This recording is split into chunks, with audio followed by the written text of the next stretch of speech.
Hello, this is Haydn Growden from Auditor Online. Auditor Online is a CPA practice. I'm going to talk to you today about risk management. Imagine a situation where we have Mr. Accident. And Mr. Accident is a builder. Axie's got 3 houses under construction at this point in time. And he's got his own builder's license and he's building these himself. He receives his payment on a progress.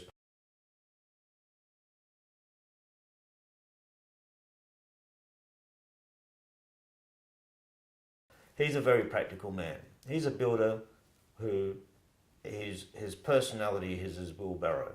He's just out there with the wheelbarrow, he's up the ladder, he's doing stuff. He's up in the morning, he knows what he has to do, he builds his houses. And that's the way he thinks, that's the way he sees. He has not set up a super fund, Mr. Accident. He hasn't set up a super fund, he hasn't put a lot of effort into his super arrangements. We could have another builder, and this is Mr. Safe. Mr. Safe's a very similar business to Mr. Accident. He's got 3 houses under construction, and he has set up a self-managed super fund. And as much as he's been doing, he's been helping or working on the risk management side of his business and helping to improve that through his super fund by keeping up his life insurance payments, so that if he needs to get life insurance, then he has some avenue to it. And then he's also been maximising his contributions, and his super fund has been building up over a number of years, and it has a significant amount of money in it.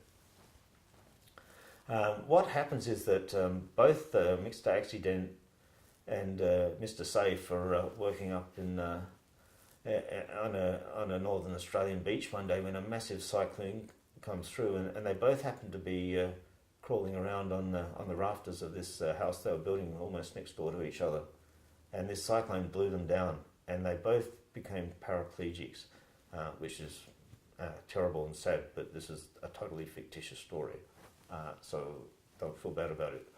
And they both became paraplegics, and they're 6 weeks in hospital, and they came out with their wheelchairs, and basically they went home and they said to their wives, what are we going to do now? Okay, well, Mr. Safe, he had some life insurance and income protection insurance, and he had quite a lot of money in his super fund. And what happened is, on the business side of things, these houses were not in a saleable state, these 3 houses. They needed more work to be done, and it wasn't going to be economic to hire another builder to finish it. These guys were sort of practical guys, both of them, and the way they worked and the way their business ran is that they had to do the wheelbarrow stuff and all this stuff themselves. The whole thing was built around their skills and talents. And when they took that out of the factor to hire experts and everything else, it just wasn't going to be possible. So I questioned whether there was any insurance could pay for the completion of these properties and that, but if it turned out that there wasn't, the question arises is what they're going to do now. Well, if Mr. Safe had a good super fund and he's got this permanent disability, then he has access to some money which he can use, especially if he has a life insurance as well, which he can use to help him get back on the road again. I'm not sure that these guys are getting back on the road because they've got a permanent disability, but help them just get along. I mean, they've still got to live the rest of their lives, and their families have to do that as well. But Mr. Accident, he didn't have any of this. He'd never sort of bothered about his super fund and such like, and he just sort of, he was right into the building and everything, doing a good job. He lovely talent. It was rotten that he got so sick. So the question is, what's he going to do? So he got home, he said to his wife, what are we going to do now? And she said, I don't know. And he said, look, I can't see any other way. I just have to finish building these houses. So he woke up in the morning and he got in his wheelchair-assisted car and got down to the building site and wheelchaired around it and tried to get the wheelbarrow going with his wheelchair and the bricks and things, and he just couldn't do it.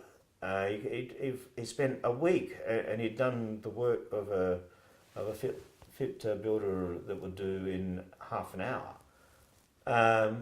And so he went back home and he said to his wife, "Look, I'm getting nowhere. I'm going to ring up your brother, my brother-in-law, your brother Fredo, and he's just got to help me. Together we can do it." And so he rang up Fredo, and Fredo said, "Oh, look, I'd love to help you. I can come on Saturday." So they went back on Saturday, and Fredo did everything. He was great, and with Axie there between them, there was some progress, but we basically ended up with about half a day's progress for a month, and Axie went home and said, "Look, yeah, well, this is working. We just need a couple more friends and rallies." So he got a couple more friends and next door neighbours, and they all loved to help because it was a rotten thing that happened. But once again, got there, and a month later, after 2 months, things are going horribly, horribly wrong. The bricks haven't been paid for, and the brick suppliers have got a legal letter in the notice. The bank's interest is slipping. The house is way behind schedule for building, and there's 3 of these houses like that. And the purchasers, the customers are very, very unhappy. They can't wait. They've had a baby and they need the house.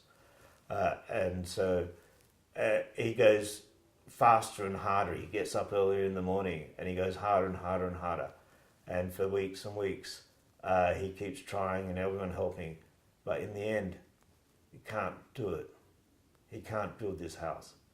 And in the end, he goes bankrupt. He's made bankrupt because he got sued by the builder, he got sued by everybody because they all wanted their money for their bricks and cement and all the stuff that goes into it. The labourers and everything, they all wanted their money. So he's bankrupt now. He's got not much in super. And what could Axie do? Well, there's some social security benefits maybe, and maybe his wife could get a job. But all round, it's a very, very bad situation to be in. And so I suppose the story here is that things can be a lot better for people if they do have a good set of savings and a risk management strategy, and a super fund can be a big part of that. So this is something you might want to think about. It's great fun doing this business, and while we're fit and happy, God, we want to get out there. We want to make the hay, and we want to make things and have that thing there that we've made, and everybody sees it and be who we are, know who we are. But in the process of doing that, we'll spare a thought. Spare a thought for the risk management side. And it is possible, hopefully it's 1 in 1,000, I hope it's less than that. I mean, there's a remote chance that things don't go well, that some calamity comes along. And in that case, you need a strategy to deal with that. You want insurance for that. And having a super fund with which you've been steadily just contributing a bit to could help you in that situation. And it's got the bonus that if you do, or when you do retire one day, when each person retires, then they can draw out their super.